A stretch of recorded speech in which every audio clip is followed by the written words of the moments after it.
ಸಂಡೂರು ಕ್ಷೇತ್ರದ ಆರಾಧ್ಯ ದೈವ ಶ್ರೀ ಕುಮಾರಸ್ವಾಮಿಯ ಆಶೀರ್ವಾದ ಮತ್ತು ಸಂಡೂರು ಕ್ಷೇತ್ರದ ಜನತೆಯ ಆಶೀರ್ವಾದದಿಂದ ಸಂಸದನಾಗಿ ಕ್ಷೇತ್ರದ ಅಭಿವೃದ್ಧಿಗೆ ಶ್ರಮಿಸಿದ್ದೇನೆ. ಉಪಚುನಾವಣೆ ಬಂದ ಪರಿಣಾಮ ಸಂಡೂರು ಕ್ಷೇತ್ರದಲ್ಲಿ ಗೆಲ್ಲುವ ಅಭ್ಯರ್ಥಿಗೆ ಟಿಕೆಟ್ ನೀಡುವ ಮೂಲಕ ಈ ಬಾರಿ ಶತಾಯಗತಾಯ ಬಿಜೆಪಿ ಗೆಲ್ಲಲೇಬೇಕು ಎನ್ನುವ ಗುರಿಯನ್ನ ಹೊಂದಿದ್ದೇವೆ ಎಂದು ಮಾಜಿ ಸಂಸದ ವೈ ದೇವೇಂದ್ರಪ್ಪ ತಿಳಿಸಿದರು. ಅವರು ಪಟ್ಟಣದ ಬಿಜೆಪಿ ಕಚೇರಿಯಲ್ಲಿ ಪತ್ರಿಕಾಗೋಷ್ಠಿಯನ್ನ ಮಾಡಿ ಮಾತನಾಡಿ, ತಾಲೂಕು ಅಧ್ಯಕ್ಷರು ಹಾಗೂ ಮುಖಂಡರೊಂದಿಗೆ ಇಡೀ ಸಂಡೂರು ಕ್ಷೇತ್ರದಾದ್ಯಂತ ಸಂಚಾರ ಮಾಡಿದ್ದು, ಜನತೆ ಯಾರೇ ಆಗಲಿ ಒಬ್ಬ ಅಭ್ಯರ್ಥಿ ಸ್ಪರ್ಧಿಸುವ ಮೂಲಕ ಬಿಜೆಪಿ ಗೆಲ್ಲಲೇಬೇಕು ಎನ್ನುವ ಮಹತ್ವದ ಅಂಶಗಳನ್ನು ಹೊಂದಿದ್ದಾರೆ. ಆದ್ದರಿಂದ ಈ ಬಾರಿ ಗೆದ್ದೇ ಗೆಲ್ಲುತ್ತೇವೆ. ಕೊರೋನಾ ಸಂದರ್ಭದಲ್ಲಿ ನಾವು ಮಾಡುವ ಕಾರ್ಯಕ್ಕೆ ಹಿನ್ನಡೆಯಾಗಿತ್ತು. ಆದರೆ ಇಡೀ ಕ್ಷೇತ್ರದಲ್ಲಿ ಬರುವ ಎಲ್ಲಾ ಕೆರೆಗಳನ್ನು ತುಂಬಿಸುವಂತಹ ರೈತರ ಹಿತವನ್ನ ಕಾಪಾಡುವಂತಹ ಕಾರ್ಯಕ್ಕೆ ಡಿಪಿಆರ್ ಮಾಡಿಸಲಾಗಿದೆ. ಆದರೆ ಇಲ್ಲಿಯ ಶಾಸಕರು ಅದು ಸಾಧ್ಯವಿಲ್ಲ ಎಂದಿದ್ದರೂ ಸಹ ಹಿಂದೆ ಸರಿಯದೆ ಅದಕ್ಕೆ ಪೂರ್ಣ ತಯಾರಿ ನಡೆಸಿದ್ದೇವೆ. ಅಭಿವೃದ್ಧಿ ಮಾಡಲು ಏನೂ ಇಲ್ಲ ಎಂದಾಗ ವೈ ದೇವೇಂದ್ರಪ್ಪ ಉತ್ತರಿಸಿ, ಸ್ವಾಮಿ, ಕಾಂಗ್ರೆಸ್ ಪಕ್ಷ ಮಾಡಿದೆಯಲ್ಲ 187 ಕೋಟಿ ಹಣವನ್ನ, ಅದರಲ್ಲೂ ಎಸ್ಟಿ ಸಮುದಾಯದ ಹಣವನ್ನ ಬಳಕೆ ಮಾಡಿದ್ದೆ. ಅಭಿವೃದ್ಧಿ ಅದರಿಂದಲೇ ಚುನಾವಣೆ ನಡೆದಿದ್ದು ಪತ್ರಿಕೆಗಳಿಂದಲೇ ತಿಳಿದಿದೆ. ಮುಖ್ಯಮಂತ್ರಿಗಳಿಂದ ಶಾಸಕರಿಂದಲೇ ಆಗಿರುವಂತಹ ಸಂಡೂರು ಕ್ಷೇತ್ರದಲ್ಲಿಯೂ ಸಹ ದುಡ್ಡು ಹಂಚಿಕೆಯಾಗಿದೆ. 43 ಎಕರೆ ಜಮೀನು ಖರೀದಿಗೆ ಎಸ್ಸಿ ಎಸ್ಟಿ ನಿಗಮದ ಹಣ ಬಳಕೆಯಾಗಿದೆ ಎನ್ನುತ್ತಿದ್ದಾರೆ. ತನಿಖೆ ನಡೆಯುತ್ತಿದೆ ಎಂದರು. ಈ ದಿವಸ ಮಕ್ಕಳ ದರ್ಶನ ಮಾಡಿದ್ದು ಇದಕ್ಕೆಲ್ಲ ಕಾರಣಗಳು ನಮ್ಮ ಪಕ್ಷದ ಅಧ್ಯಕ್ಷರು, ನಮ್ಮ ಸ್ನೇಹಿತರು, ಅವರು ಮಾಡಬೇಕು. ಇವತ್ತು ಇಲ್ಲಿ ಮನೆಗೆ ನಾನು ಬಂದು ಇವತ್ತು ಮನೆ ಬಂದಿದ್ದೆ, ಭೇಟಿಯಾದೆ. ಇವತ್ತು ನಿಮ್ಮ ದರ್ಶನ ಮಾಡ್ಕೊಂಡು ಕುಂತೀವಿ. ಈಗ ಕುಮಾರಸ್ವಾಮಿ ಆಶೀರ್ವಾದ ಪಡ್ಕೊಂಡು ಬಂದ್ವಿ. ಇದ್ರ ಜೊತೆಗೆ ವರಮಹಾಲಕ್ಷ್ಮಿ ಅಷ್ಟಲಕ್ಷ್ಮಿಯರ ಹಬ್ಬ ಇದೆ. ಅಷ್ಟಲಕ್ಷ್ಮಿಯರ ಹಬ್ಬ, ಅಷ್ಟಲಕ್ಷ್ಮಿಯರ ಆಶೀರ್ವಾದ ನಮಗೆ, ನಿಮಗೆ ಎಲ್ಲರಿಗೂ, ಈ ಭಾಗದ ಎಲ್ಲರಿಗೂ ಕೂಡ ಆರೋಗ್ಯ ಮಹಾಭಾಗ್ಯ ಕೊಟ್ಟು ಸಲೋಲಿ ಅಂತ ಬೇಡಿ. ಈ ದಿವಸ ನಿಮಗೆ ಕುತೂಹಲ, ಬೈ ಎಲೆಕ್ಷನ್, ಉಪಚುನಾವಣೆ. ಈಗ ನಮ್ಮ ಸ್ನೇಹಿತರು ತುಕಾರಾಮ್ ಅವರು ಲೋಕಸಭೆಗೆ ಆಯ್ಕೆ ಆಗಿ ಹೋದರು. ಈಗ ಸ್ಥಾನ ತೆರವಾಗೈತಿ. ಆ ಇದಕ್ಕೆ ಈಗ ಚುನಾವಣೆ ಘೋಷಣೆ ಆಗ್ತೈತಿ. ಆಗ್ಬೋದು. ಇವತ್ತು ಸಾಯಂಕಾಲ ಒಳಗೆ ತಮಗೆ ಸಿಗ್ಬೋದು ಅದರ ಮಾಹಿತಿ. ಅದನ್ನು ಸ್ವಾಗತಿಸೋದು ನಾವು. ನಮ್ಮ ಪಕ್ಷದ ಪರವಾಗಿ ಯಾರನ್ನೇ ನಾವು ಅಭ್ಯರ್ಥಿ ಮಾಡಿದರೂ ಕೂಡ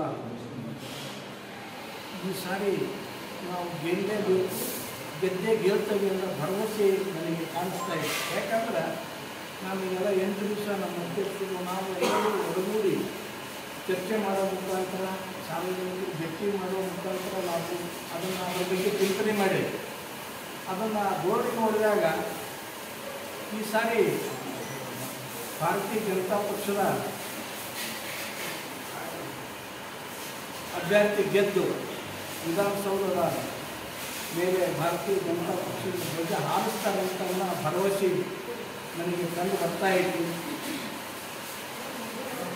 ತಮ್ಮೆಲ್ಲರ ಆಶೀರ್ವಾದವನ್ನು ತನಗೂ ಕೂಡ ನಾವು ಮಾಲೂಕಿದ್ದಂಗೆ ನಮ್ಮ ಪಕ್ಷಕ್ಕೆ ನನಗೆ ನೀವೆಲ್ಲರೂ ನಾನು ಆ ಭಾವನೆ ಇಟ್ಕೊಂಡು ನಿಮ್ಮನ್ನು ಸ್ವಾಗತ ಬಯಸ್ತಾ ಈ ದಿವಸ ನಾವು ನೀವು ಈಗ 3 ವರ್ಷ 4 ವರ್ಷ ಅಷ್ಟೇ 5 ವರ್ಷ ನಿಂತಿಯಾಗಿ ಕೆಲಸ ಮಾಡಿರಿ.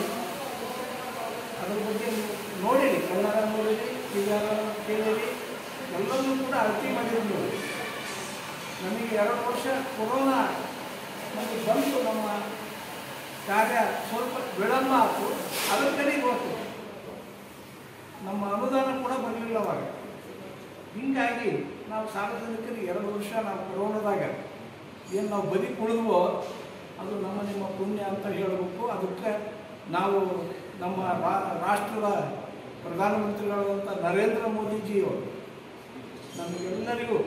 ನಿಮಗೆಲ್ಲರಿಗೂ ದಾರಿದೀಪಾಗಿ ಯಾವ ರೀತಿ ಅದನ್ನು ನಾವು ಏನು ಬಂದಿರತಕ್ಕಂಥ ಕಷ್ಟ ನಾವು ಉಲ್ಬಣ ಆಗ್ತಕ್ಕಂಥ ಒಂದು ಕೊರೋನಾನ ನಾವೆಲ್ಲರೂ ಹಿಮ್ಮೆಟ್ಟಿಸೋವಂಥ ಒಂದು ಅವರು ಒಂದು ಮಾರ್ಗಸೂಚಿಗಳು ಎಚ್ಚರಿಕೆ ಮಾಡೋ ಮೂಲಕ ನಾವು ನೀವು ಬದುಕೇಳಿ ಮುಂದೆ ಅಂತ ಅವು ಕಾಯಿಲೆ ಬರ್ದಂಗೆ ದೇವ್ರು ಕಾಪಾಡಲಿ ಅಂತ ಹೇಳ್ಕೊಂಡು ನಾವು ನೀವು ಒಳ್ಳೆ ಅಭ್ಯರ್ಥಿನ ನಮ್ಮ ಪಕ್ಷದ ಪರವಾಗಿ ಒಳ್ಳೆ ಅಭ್ಯರ್ಥಿನ ನಮ್ಮ ಅಧ್ಯಕ್ಷರು ಬಹಳ ಉತ್ಸಾಹಕರವಾದ ನಮ್ಮ ಸೋದರರು BJP ಅಧ್ಯಕ್ಷರು ನಮ್ಮ ಕಾರ್ಯಕರ್ತರು ಎಲ್ಲರೂ ಕೂಡ ನಾವು 8 ದಿವಸ ನೋಡ್ತಾ ಇದ್ವಿ. ಭಾಳ ಹುರುಪದ ಭಾಳ ಹುರುಪು ಅಂದರೆ ಅದು ಹೇಳ್ತಿದ್ದು ಒಂದು ಹೆಸರು ಒಂದು ಬರಲಿ ಅಂತ ಅವ್ರು ಭಾಳ ಒತ್ತಡ ತರ್ತಾ ಇದ್ದಾರೆ. ಸಂಡೂರು ತಾಲೂಕಿಗೆ ಒಂದೇ ಅಭ್ಯರ್ಥಿ ಹೆಸರು ಬರ್ಬೇಕು.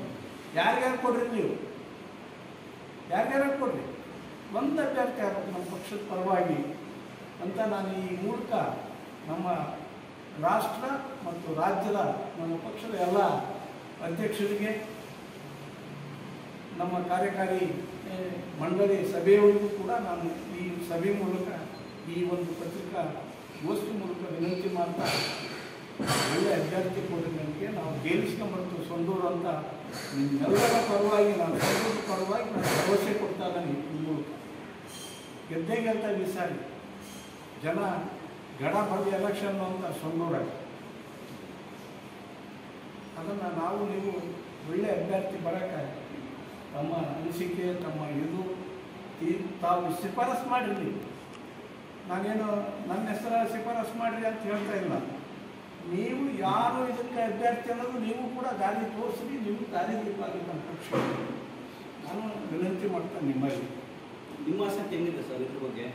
ಈಗ ನಾವು ಸ್ಪರ್ಧೆಗೆ ನನಗೆ ಕೊಟ್ಟರೆ ನಾನು ಸ್ಪರ್ಧೆ ಮಾಡ್ತೇನೆ, ಕೊಡದೇ ಇರ್ತೀರ ನಿಮಗೆ ಕೊಟ್ಟು ನಿಮಗೆ ಮಾಡ್ತೇನೆ. ನಾನು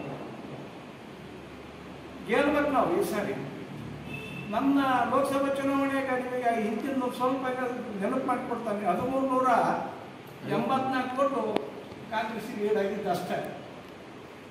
ನಾನು MP ನಿಂತ ಈ ಕ್ಷೇತ್ರದಿದ್ದ ಈ ವಿಧಾನಸಭಾ ಕ್ಷೇತ್ರ ಸಂಡೂರಿಗೆ ನನಗೆ ಸಂಡೂರು ನಾವು ಕಾಂಗ್ರೆಸ್ಸಿಗೂ ನಮ್ಮ BJPಗೂ ಅಂತರ 1384 ಓಟು. ನಾನು ಭಾಳ ಪರಿಚಿತನಾಗಿ ಇಲ್ಲೇ ಇದ್ದು ಇಲ್ಲೇ ಬದುಕು. ನನ್ನ ಮೊಮ್ಮಕ್ಕಳು 4 ಮೊಮ್ಮಕ್ಕಳು ಇಲ್ಲೇ BKJಗೆ ಸೇರಿಸಲಿ, ಇಲ್ಲೇ ಅದ ಪ್ರತಿ ಅದೇನು ಹಂತದಾಗ ಬಂದು ನಾವೆಲ್ಲರೂ ಕೂಡ ಒಟ್ಟಾಗ್ತಾ ಇದ್ದಾರೆ. ಇದ್ರ ಜೊತೆಗೆ ನನಗೆ ಕೊಟ್ಟರು ಕೂಡ ನಾನು ಸ್ಪರ್ಧೆ ಮಾಡಿ ಪಕ್ಷಕ್ಕೆ ಸೇವೆ ಸಲ್ಲಿಸಕ್ಕೆ ರೆಡಿ ಅದೀನಿ. ಇಲ್ಲಾಂದ್ರೆ ಯಾರ್ಯಾರು ಕೊಟ್ಟರು ಕೂಡ ಅವ್ರನ್ನ ಗೇರಿಸ್ಕೊಂಡು ನಮ್ಮ ಪಕ್ಷದ ಕೆಲಸಗಳು ಮಾಡೋಕ್ಕೆ, ಸಾರ್ವಜನಿಕ ಕೆಲಸ ಮಾಡೋಕ್ಕೆ ಸಂಡೂರು ತಾಲೂಕಿನ ಏನು ಈ 4 ಸಾರಿ ಕಾಂಗ್ರೆಸ್ MLA ಆದರೂ ಕೂಡ ಕೆಲಸ ಆಗಿಲ್ಲ ಅಂತ ಅನ್ನೋದ್ರ ಜೊತೆಗೆ ಇನ್ನೂ ಭಾಳ ಅದಾವೆ ಕೆಲಸ ಮಾಡೋದು. ಅಲ್ಲ ಸರ್, ನಿಮಗೆ ಕನ್ಫರ್ಮ್ ಟಿಕೆಟ್ ಆಗಿದೆ ಅಂತ ಅದಕ್ಕೆ ಪತ್ರಿಕೆ ಪ್ರಕಟಣೆ ನಡೆಸ್ತೀರಿ? ಪಕ್ಷದ ಅಧ್ಯಕ್ಷರು ನಾವು ಈಗ 8 ದಿವಸ ನಾವು ಪ್ರಯತ್ನ ನಡೆಸೇವಿ. ಸಾರ್ವಜನಿಕ ಬಳಿಗೆ ಹೋಗ್ತಾ ಇರಲ್ಲ ಅವರು. ಯಾರಿಗಾರ ಕೊಡಲಿ, ನನಗಾರ ಕೊಡಲಿ, ನಿಮಗಾರ ಕೊಡಲಿ, ಯಾರಿಗಾರ ಕೊಡಲಿ, ಎಷ್ಟೇ ಅಲ್ಲ ಇದು ಎಷ್ಟೇ ಯಾರಿಗೇ ಕೊಡಲಿ ನಾವು ಗೆಲ್ಸಕ್ಕೆ ಅವ್ರನ್ನ ನಾವು ಪ್ರಯತ್ನ ಮಾಡ್ತೀವಿ. ಒಂದು ಕಡೆಗೆ ಕಾರ್ತಿಕ್ ಗೋರ್ಪಡೆ ಅವರು ಬಲವಾಗಿ ಸ್ಟ್ಯಾಂಡ್ ಆಗಿದ್ದಾರೆ, ಲೋಕಲ್ ಅಭ್ಯರ್ಥಿಗಳೇ ಆಗಬೇಕು ಅಂತ. ಲಾಸ್ಟ್ ಟೈಮು ಎಲೆಕ್ಷನ್ ಕೂಡ ಯಾರಿಗೂ ಪ್ರಿಯಾರಿಟಿ ಕೊಟ್ಟೇ ಇಲ್ಲ ಅವರು. ಸೊ ಈ ವಿಚಾರವಾಗಿ ನಾನು ಈ ಹಿಂದೆ 5 ವರ್ಷ ನಾವು ಲೋಕಲ್ ಅಭ್ಯರ್ಥಿನ 5 ವರ್ಷ MP ಆಗಿ ಕೆಲಸ ಮಾಡಿ ನಾನು ನಿಮ್ಮ ತಾಲೂಕಿನಾಗ ತಾಲೂಕಿನ ನಿವಾಸಿಗಳು. ಹೌದು, ನಾನು ಅದೀನಿ. ತಾವು ಯಾಕೆ ನಿವಾಸಿಗಳಾಗ್ತೀರಿ? ಇಲ್ಲ, ನಾನು 5 ವರ್ಷ ಲೋಕಸಭಾ ಸದಸ್ಯನಾಗಿ ಕೆಲಸ ಮಾಡಿರಲ್ಲ.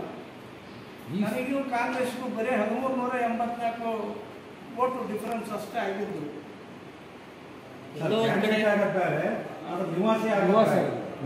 ನಿವಾಸಿ ಇದ್ದಂಗೆ ನಾನು ನಿವಾಸಿ ಇದ್ದಂಗೆ. ಈಗ ಇಲ್ಲಿ ನಾನು ಏನಾದರೂ ನಮ್ಮ ಪಕ್ಷ ಗುರುತಿಸಿ ನನಗೆ ಟಿಕೆಟ್ ಕೊಟ್ಟರೆ ನಾನು ಇಲ್ಲಿ ಮನೆ ಮಾಡ್ಕೊಂಡು ನಾನು ಇಲ್ಲಿ ನನ್ನ ಅವಧಿ ಆಗೋವರೆಗೂ ಕೂಡ ನಾನು ಅದನ್ನು ಹಗಲು ರಾತ್ರಿ ನಾನು ಸಾರ್ವಜನಿಕರಿಗೆ ಸಿಗೋಂಥ ವ್ಯವಸ್ಥೆ ಮಾಡಬೇಕಾಗುತ್ತೆ. ಮೊನ್ನೆ ಕಾರ್ತಿಕ್ ಗೋರ್ಪಡೆ ಅವ್ರ ಜೊತೆ ಏನಾದ್ರು ಚರ್ಚೆ ನಡೆದಿದೆ ನಿಮ್ದು? ಅವ್ರದ್ದು ಏನಾದ್ರು ಮಾತುಕತೆ ಆಯ್ತಾ ಇದೆ? ಇಲ್ಲ ಇಲ್ಲ ಇಲ್ಲ, ನೀವು ಹೋಗ್ರಿ, ಪಕ್ಷದ ಅಧ್ಯಕ್ಷರನ್ನ ಅವ್ರನ್ನೆಲ್ಲ ಕರ್ಕೊಂಡು ಹೋಗ್ರಿ, ನೀವು ಅಡ್ಡಾಡ್ರಿ, ಮತದಾನ ಕಾಣ್ರಿ, ಹೇಳ್ಯಾರ ಅವ್ರಿಗೆ ಬಂದೈತಿ. ಸರ್, ಎಲ್ಲೋ ಒಂದು ಕಡೆ ಚುನಾವಣಾ ವಿಚಾರದಾಗೆ ಸೂಕ್ತ ಅಭ್ಯರ್ಥಿಗಳನ್ನು ಪಕ್ಷ ಆಗದೇ ಇರೋ ಕಾರಣಕ್ಕೆ ಮನೆ ಒಂದು 9 ಬಾಗಿಲು ಆಗ್ಬಿಡ್ತಾವೆ ಸರ್. ಪ್ರತಿ ಸರಿನೂ ಕಳೆದ 3 ಸರಿ ಎಲೆಕ್ಷನ್ಗೂ ಕೂಡ ಇದೇ ಆಗಿದ್ದು. ಭಿನ್ನಮತ ಶಮನಗೊಳಿಸೋದ್ರಲ್ಲಿ ಎಲ್ಲ ಒಂದು ಕಡೆ ಪಕ್ಷದ ಮುಖಂಡರು ಎಡುತ್ತಾ ಇದ್ದಾರೆ ಅಂತ. ಆ ಮುಖಾಂತರ ಪಕ್ಷದ ಕಾರ್ಯಕರ್ತರು ಅನಾಥರಾಗ್ತಾ ಇದ್ದಾರೆ ಅಂತ ಈಗ ತಮ್ಮ ಅಭಿಪ್ರಾಯ ಸರ್.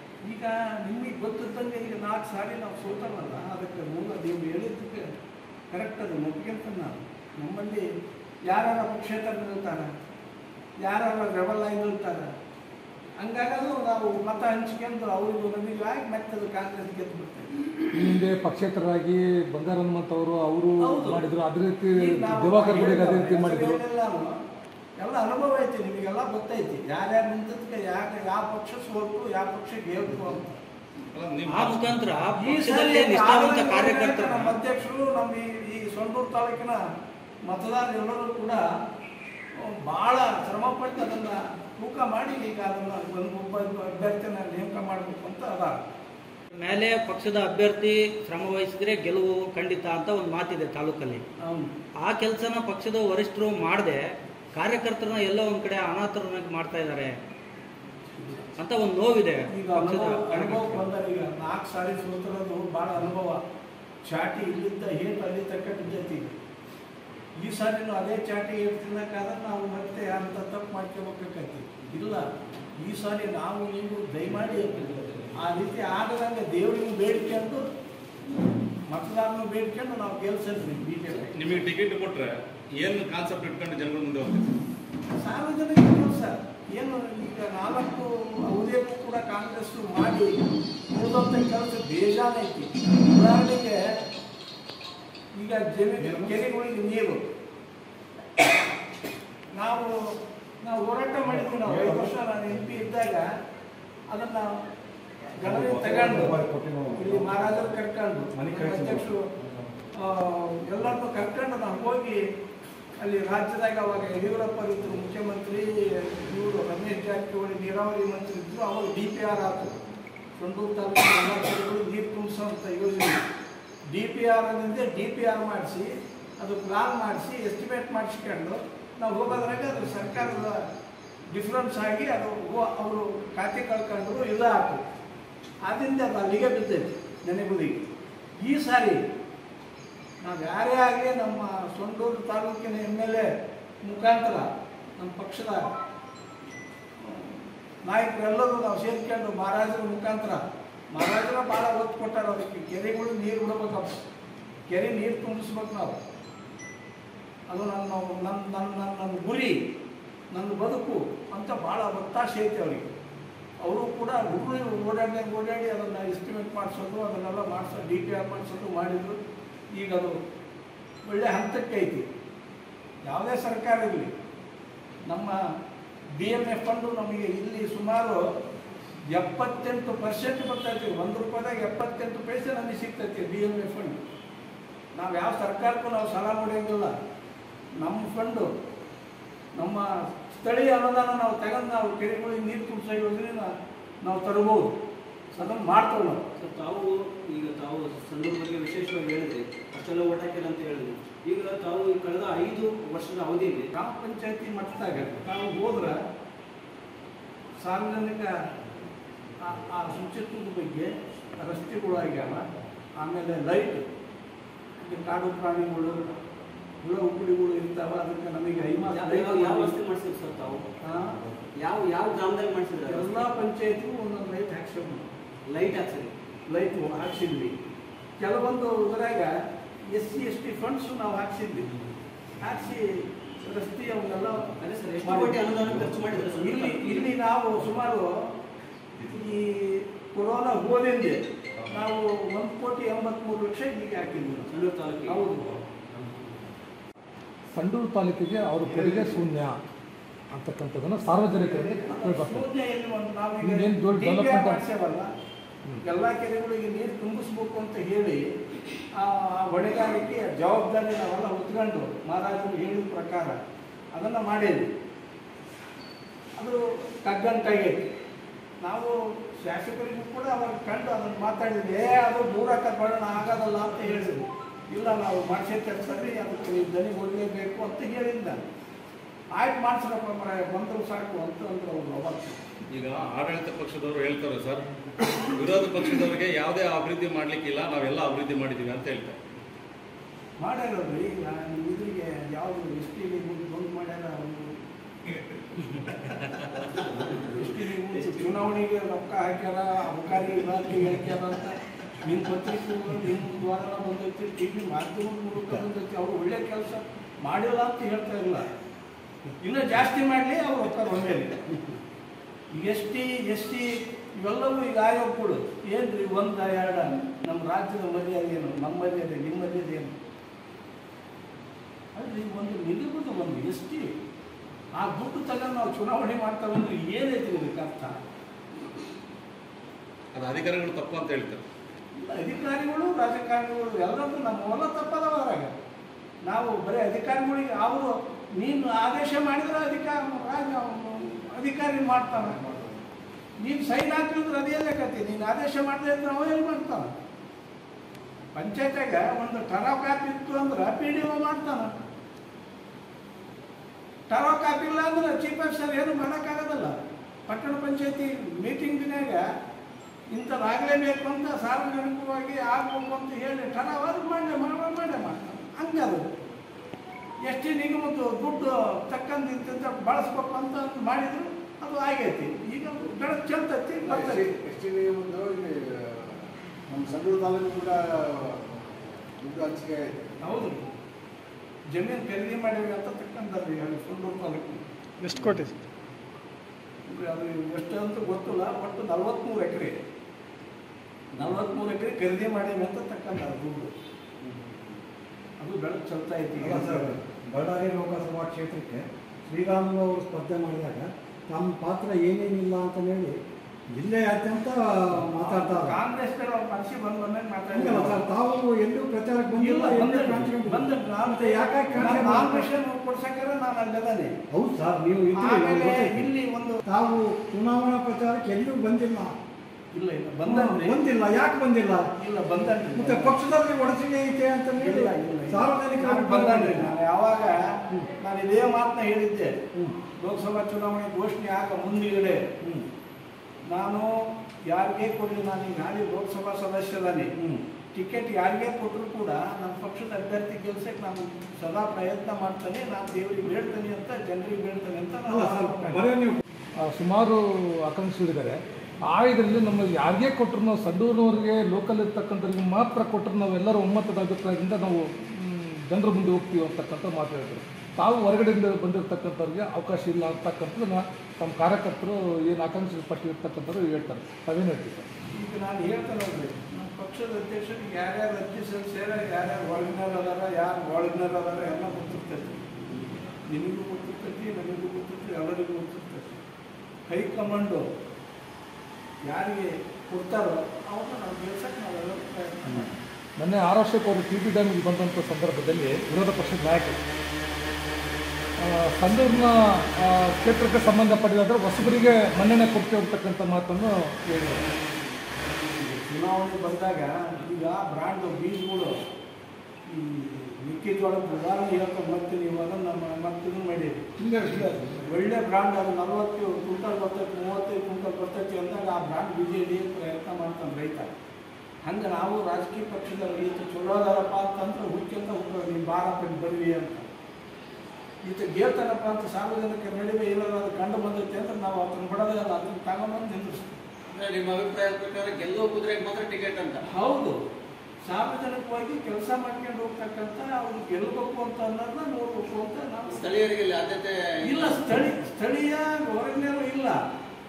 ನೀವು ಯಾರಿಗೆ ಕೊಡ್ರಿ, ಗೆಲ್ಲುವ ಕುದುರೆ ಮಾಡ್ರಿ, ಒಳ್ಳೆ ಕುದುರೆ ಮಾಡ್ರಿ. ಅಲ್ಲಿ ನಮ್ಮ ಎದುರಾಳಿ ಎಂತೆಂಥ ತಪ್ಪರ ಬಾಣಗಳು ಗೊತ್ತಿಲ್ಲ.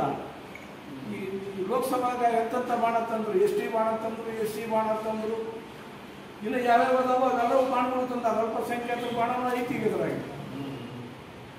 20 ಎಲೆಕ್ಷನ್ಗೆ ಯಾವ ಬಾಣಗಳು ತರ್ತಾರೆ ಗೊತ್ತಿಲ್ಲ ಅವರು ಕಾಂಗ್ರೆಸ್ಗೆ. ನಿಮ್ಮಲ್ಲಿ ಯಾವ ಬಾಣ ಇಲ್ಲ?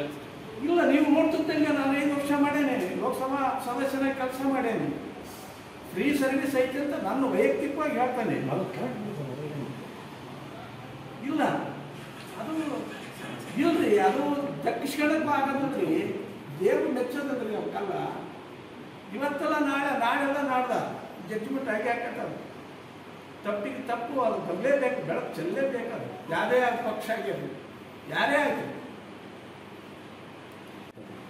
ನೀವು ನಿಮಗೆ ಪುಣ್ಯ ಬಂತು, ನೀವು ಅಷ್ಟು ಮಾಡಿ ನನಗೆ ಟಿಕೆಟ್ ಕೊಡಿಸಿ ಅವರು ಕಳಿಸಿಬಿಟ್ರು, ನಾನು ಅವಲ್ಲೇ ಹೋಗ್ತೇನೆ.